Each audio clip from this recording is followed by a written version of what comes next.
করুণ নায়ার ক্রিকেটের কাছে করুণা করে চেয়েছিলেন একটি শেষ সুযোগ।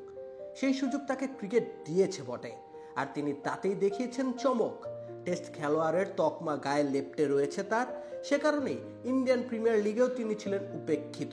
কিন্তু তিনি যে ছিলেন অবমূল্যায়িত, মুম্বাই ইন্ডিয়ান্সের বিপক্ষে সেই প্রমাণই রাখলেন করুণ নায়ারের ক্রিকেট ক্যারিয়ারটা বেশ অদ্ভুত। সবাই তাকে ধরে নিয়েছিল টেস্ট খেলোয়াড় হিসেবে। জাতীয় দলের হয়েও খেলেছেন তিনি। 6 টেস্টে 7 ইনিংসে একটা ট্রিপল সেঞ্চুরি গড় তার 60-এর উপরে। দারুণ পরিসংখ্যান।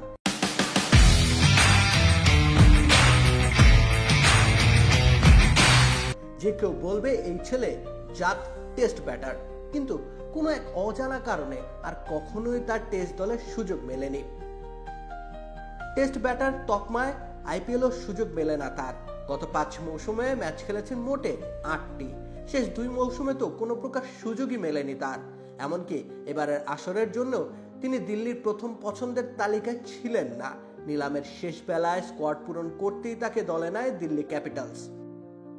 সে কারণে শুরুর 4 ম্যাচে তিনি ছিলেন মাঠের বাইরে সাইডলাইনে বসে। দলের জয় উদযাপনই ছিল তার প্রধান দায়িত্ব।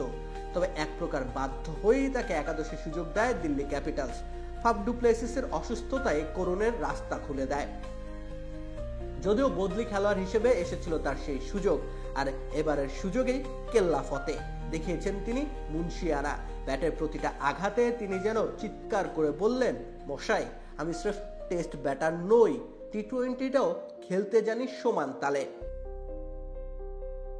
অজি তরুণ জ্যাক ফ্রেজার ম্যাকগার্ক আরো একবার ব্যর্থ হলে 3 নম্বরে ব্যাট করতে নামেন করুণ নায়ার।